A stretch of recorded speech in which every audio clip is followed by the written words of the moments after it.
आज हम बनाने जा रहे हैं बेहद ही स्वादिष्ट और टेस्टी सी लगने वाली सोन पापड़ी। सोन पापड़ी बच्चों से लेकर बड़ों को सभी को काफ़ी पसंद आती है, लेकिन कुछ लोगों को लगता है कि इसे बनाना काफ़ी झमेले का काम है। तो गाइज़ मैं आपको बहुत ही आसान तरीका बताऊंगी जिससे आप एकदम मार्केट जैसी सोन पापड़ी घर में ही बना के तैयार कर सकते हैं। और इस सोन पापड़ी की खास बात यह है कि इसके लिए बनाने के लिए हमें कुछ खास इंग्रेडिएंट्स की ज़रूरत नहीं पड़ती है। 2 से 3 इंग्रेडिएंट्स में सोन पापड़ी है वो बनके तैयार हो जाती है। और आप देख ही सकते हैं कितनी स्वादिष्ट और टेस्टी सोन पापड़ी हमारी बनके तैयार हुई है। तो आइए देख लेते हैं कि इसे कैसे बनाते हैं। उससे पहले गाइज मैं आपको बता दूं, अगर आप इस सोन पापड़ी की रेसिपी को ट्राई करते हैं तो मेरे साथ इसकी पिक्चर शेयर करना मत भूलिएगा मेरे इंस्टाग्राम पर। इंस्टाग्राम नेम है राखी इज़ यूनिक फूड। तो आइए देख लेते हैं कि स्वादिष्ट सी दिखने वाली सोन पापड़ी कैसे बनाई जाती है। सोन पापड़ी बनाने के लिए सबसे पहले हम एक मिक्सिंग बोल ले लेंगे और फिर इसमें ऐड करेंगे आधा कप बेसन, आधा कप मैदा और दोनों चीज़ों को मिक्स कर लेंगे। तो गाइज मैं आपको बता दूं, इन दोनों को मैंने छान कर लिया है। छानने से इनमें जो भी गुठलियाँ होती हैं वो ख़त्म हो जाती हैं। तो यहाँ पर हमने दोनों चीज़ों को मिक्स करके ले लिया है। अब हम चलते हैं गैस की तरफ। तो इधर गैस पर मैंने कढ़ाई रख दी है। अब मैं इसमें ऐड करूँगी 1/3 कप घी और घी को मेल्ट कर लूँगी। जब घी मेल्ट हो जाएगा तब हम इसमें बेसन और मैदा ऐड कर देंगे और फिर हम इसे लगातार चलाते हुए भून लेंगे। तो हमें इसे कम से कम 10 से 12 मिनट के लिए भूनना है। और जब ये भुन जाता है तो ये घी को छोड़ने लगता है और साथ ही में इसका हल्का कलर है वो चेंज हो जाता है। तो जब आप इसे भूनें तो फ्लेम को लो ही रखिएगा। और गाइस अगर आप ज़्यादा क्वांटिटी में सोन पापड़ी बना रहे हैं तो आप यहाँ पर इंग्रेडिएंट्स की क्वांटिटी बढ़ा सकते हैं। जैसे 1 कप बेसन ले सकते हैं, आधा कप मैदा। और साथ ही में जब आप 1 कप बेसन और आधा कप मैदा लेते हैं तो इसमें आप आधा कप घी ऐड कीजिएगा कढ़ाई में भूनने के लिए। तो यहाँ पर इसे मुझे भूनते हुए 5 मिनट हो चुके हैं और आप देख सकते हैं इसका कलर है वो भी चेंज होने लगा है और साथ ही में ये कंबाइंड होने लगा है। तो बस अब हम इसे लगातार चलाते हुए 5 से 6 मिनट के लिए और भून लेंगे। हमें इसे जब तक भूनना है जब तक जो ये पेस्ट है वो लिक्विड फॉर्म में नहीं हो जाता। तो गाइस अगर आपको ये रेसिपी पसंद आए तो अपने फ्रेंड्स के साथ शेयर जरूर कीजिएगा। तो यहाँ पर हमने इसे भून के ले लिया है और आप देख सकते हैं ये लिक्विड फॉर्म में आ गया है। अब हम इस स्टेज पर फ्लेम को बंद कर देंगे और इसे लगातार चलाते हुए हम इसे ठंडा कर लेंगे। अगर हम इसे चलाना बंद कर देंगे तो ये तले में चिपक जाएगा और जलना स्टार्ट हो जाएगा। तो इस बात का आपको ध्यान देना है, लगातार चलाते हुए इसे ठंडा कर लेना है।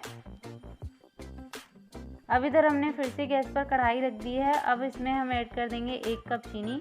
तो क्वांटिटी का आपको ध्यान देना है। मैंने आधा कप बेसन और आधा कप मैदा ली थी तो मैंने 1 कप चीनी ली है। अगर आप 1 कप मैदा और 1 कप बेसन लेते हैं तो 2 कप चीनी का इस्तेमाल कीजिएगा, यानी कि बराबर क्वांटिटी में हमें चीनी लेनी होती है। फिर हम इसमें ऐड कर देंगे आधा कप पानी और लगातार चलाते हुए चीनी को मेल्ट कर लेंगे। तो गाइस यहाँ पर चीनी मेल्ट हो चुकी है। अब हम इस स्टेज में इसमें ऐड करेंगे आधा नींबू का रस और अब हम इसे मिक्स करते हुए पका लेंगे।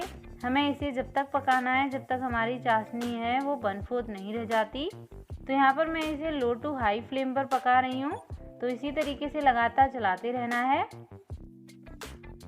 तो यहाँ पर चाशनी है वो बनके तैयार हो गई है। अब हम चेक कर लेते हैं। तो इसके लिए मैंने बोल में थोड़ा सा पानी ले लिया है। अब मैं इसमें चाशनी ऐड कर दूंगी और ऐड करने के बाद इस तरीके से आप देख सकते हैं हाथों की सहायता से जब मैं चेक कर रही हूँ तो इसकी सॉफ्ट बॉल जैसी है वो बन रही है। तो ये इंडिकेशन है कि जो हमारी चाशनी है वो बनके तैयार हो चुकी है। अब हम यहाँ पर गैस को बंद कर देंगे और इसे लगातार चलाते हुए ठंडा कर लेंगे। अब इधर मैंने एक बड़ी सी प्लेट ले ली है, इस पर मैंने बटर पेपर लगा दिया है। अगर आपके पास बटर पेपर नहीं है तो आप यहाँ पर एल्युमिनियम फॉइल ले सकते हैं। और अब हम इसमें चाशनी ऐड कर देंगे और आप देख सकते हैं ठंडा होने के बाद इसका टेक्सचर कुछ इस तरीके का हो जाता है।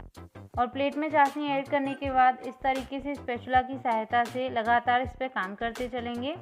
अगर हम इसे ऐसे ही छोड़ देंगे तो इसके ऊपर एक लेयर जम जाएगी और उससे आपकी चाशनी में क्रिस्टल बन जाएंगे। तो इस बात का आपको ध्यान देना है। इसे इसी तरीके से लगातार चलाते हुए ठंडा करना है। तो गाइस अगर आपके पास बटर पेपर या एल्युमिनियम फॉइल नहीं है तो कोई बात नहीं, आप नॉन स्टिक बर्तन का इस्तेमाल कर सकते हैं। लेकिन आप नॉन स्टिक बर्तन का इस्तेमाल करें तो उस पर घी लगा लीजिएगा। ये चाशनी इस स्टेज पर काफ़ी चिपकती है, तो हाथों को आपको दूर ही रखना है इससे। तो बस इसी तरीके से लगातार चलाते हुए हमें ठंडा कर लेना है। तो गाइस आप देख सकते हैं ठंडे होने के बाद कुछ इस तरीके की हो जाती है। तो बस इसे लगातार चलाते हुए और ठंडा करेंगे। अभी इस स्टेज पर ये हल्की गर्म है, तो यहाँ पर मैंने इसे अच्छे से ठंडा करके ले लिया है। अब इस स्टेज पर हम इसे स्पैचुला से नहीं चलाएंगे। अब हम हाथों पर घी लगा लेंगे और घी लगाने के बाद इसे इस तरीके से स्टिच करेंगे। तो आप इस प्रोसेस को ध्यान से देखिएगा। कम से कम 5 से 6 बार के लिए हमें इसे इस तरीके से स्टिच करना है। और जब हम इसे 5 से 6 बार के लिए स्टिच कर लें, उसके बाद हम इसका इस तरीके से एक सर्कल बना लेंगे। सर्कल मैं इसका इसलिए बना रही हूँ, इससे हमारी सोन पापड़ी में काफ़ी अच्छी लेयरें आएंगी और साथ ही में सॉफ्ट भी बनेगी। तो ये प्रोसेस थोड़े हल्के हाथों से करना होता है, नहीं तो बीच से सर्कल है वो टूटने लगेगा। और गाइस मैं आपको बता दूं कि अगर आप इसे ज़्यादा क्वांटिटी में बना रहे हैं तो आप अपने घर में किसी फैमिली मेम्बर्स की हेल्प ले सकते हैं इसे बनाने के लिए। लेकिन यहाँ पर मैंने आपको बहुत कम इंग्रेडिएंट्स में इसे बनाना बताया है, तो मैं अकेले ही इसे काफ़ी आसानी से कर पा रही हूँ। तो इसी तरीके से आप जितनी भी इसमें लेयरें बनाएंगे कट एंड फोल्ड करते हुए सर्कल की, उतनी ही आपकी सोन पापड़ी में काफ़ी अच्छी लेयरें आएंगी। तो जितनी हो सके, जितना टाइम है आपके पास, उस हिसाब से आप इसकी लेयरें बना सकते हैं। बीच बीच में ये थोड़ी हाथों में चिपकती है, तो आप घी लगाते रहिएगा हाथों पर, और ये काम करने में काफ़ी मज़ा आता है। तो आप भी इसे ज़रूर ट्राई कीजिएगा। और ये खाने में तो बेहद ही टेस्टी लगती है। ऑलमोस्ट सोन पापड़ी तो सभी को काफ़ी पसंद आती है। तो आप देखेंगे जैसे जैसे आप इसे स्टिच करते जाएंगे उस हिसाब से इसका कलर है वो चेंज होता जाएगा। तो यहाँ पर मैंने इसे कम से कम 15 से 20 बार के लिए स्टिच कर लिया है। और अब मैं इसके ऊपर बेसन और मैदा का पेस्ट लगाने वाली हूँ। तो स्टार्टिंग में मैं 1 चम्मच ही डालूंगी इसमें और अच्छे से इसे कोट कर दूंगी। और कोट करने के बाद फिर से वही प्रोसेस दोहराना है जो हम पहले कर रहे थे, कट एंड फोल्ड करते हुए। तो ध्यान रहे इसके सर्कल का मेंटेन रहना काफ़ी ज़रूरी है, नहीं तो इसकी लेयर हैं वो एक साथ नहीं आएंगी। तो बीच बीच में इसमें बेसन और मैदा का पेस्ट लगाते जाना है और इसे कट एंड फोल्ड करते जाना है। तो गाइस अगर आपको ये रेसिपी पसंद आए तो वीडियो को लाइक ज़रूर कीजिएगा। साथ ही में चैनल पर नए हैं तो चैनल को सब्सक्राइब जरूर कर लीजिएगा। और इसे बनाना काफ़ी आसान होता है, तो आप इसे एक बार ज़रूर ट्राई कीजिएगा। तो बस इसी तरीके से हम इसमें पेस्ट लगाते जाएंगे और कट एंड फोल्ड करते जाएंगे। तो आप देख सकते हैं इसमें लेयर हैं वो बनना स्टार्ट हो चुकी हैं, सोन पापड़ी वाली, जैसे सोन पापड़ी में होती हैं। इस सोन पापड़ी को बनाने के लिए आपको कुछ भी झमेला करने की ज़रूरत नहीं है। थोड़ा सा शुगर सिरप पे ध्यान देना होता है। तो जब आप शुगर सिरप बनाएं तो बस नींबू का रस उसमें अच्छे से ऐड कीजिएगा, यानी कि जैसे मैंने 1 कप की बनाई है तो इतने में 3 से 4 टीस्पून ऐड कर दीजिएगा नींबू का रस, तभी आपकी शुगर सिरप एकदम परफेक्ट बन के तैयार होगी। अगर थोड़ा सा भी नींबू का रस कम रह जाता है तो आपकी जो शुगर सिरप है वो क्रिस्टलाइज हो जाएगी, तो इस बात का आपको ध्यान देना है। तो यहाँ पर हमने इसमें अच्छे से पेस्ट लगा दिया है और मैंने इसे काफ़ी अच्छे से कट एंड फोल्ड कर लिया है। अब ये स्टेज पर टूटना स्टार्ट हो जाता है, तो मैं इसे झटपट से सेट कर लेती हूँ, इससे पहले कि ये पूरा बिखर जाए। तो इसके लिए मैंने यहाँ पर टिफ़िन बॉक्स ले लिया है और मैं इसमें अच्छे से इसे सेट कर देती हूँ। और फिर मैंने स्पून ले ली है जिससे ये इक्वल हो जाएगी। आप चाहें तो इसे ऐसे ही सेट कर सकते हैं लेयरों में। और मैंने इसे यहाँ पर स्पून से सेट कर दिया है। अब मैं इसके ऊपर थोड़े से चॉप किए हुए बादाम लगा दूंगी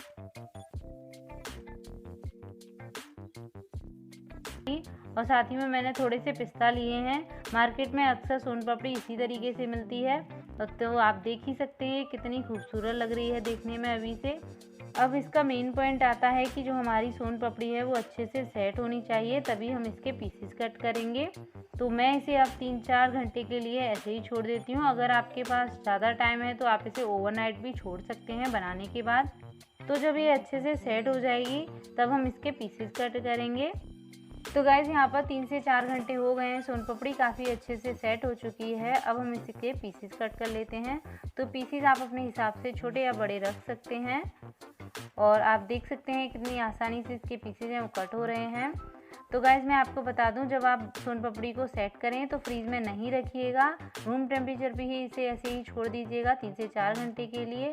अगर आप इसे फ्रीज में रख देंगे तो ये कड़क हो जाएगी और पीसेस कट होने में दिक्कत होगी। आप इसके पीसेस कट कर लें, उसके बाद आप इसे फ्रीज में रख सकते हैं। लेकिन आप इसे जब भी स्टोर करें बना के तो एयर टाइट कंटेनर में ही रखिएगा। आपने देखा होगा जब आप मार्केट से सोन पापड़ी लाते हैं और आप उसे ऐसे ही खुला छोड़ देते हैं तो हल्की चिपचिपी जैसी हो जाती है, तो इस बात का आपको ध्यान रखना है। तो बातों ही बातों में सोन पापड़ी के पीसेज हैं वो कट हो चुके हैं। अब हम इसे झटपट से सर्व कर लेते हैं। तो गाइज़ यहाँ पर सोन पापड़ी को मैंने सर्व करके ले लिया है। अब मैं आपको दिखा देती हूँ कि जो हमारी सोन पापड़ी है वो कितनी स्वादिष्ट और डिलीशियस बनी है। तो आप देख सकते हैं। अब मैं आपको दिखाती हूँ कि इसमें कितनी अच्छी लेयरें आई हैं। आप देख सकते हैं घर पर बनी हुई सोन पापड़ी। अब आप भी ट्राई कीजिए, साथ ही में फ्रेंड्स फैमिली के साथ शेयर कीजिए। रेसिपी पसंद आई है तो कमेंट बॉक्स में कमेंट करके ज़रूर बताइए। मिलते हैं ऐसी नई और यमी रेसिपी के साथ, तब तक के लिए बाय बाय।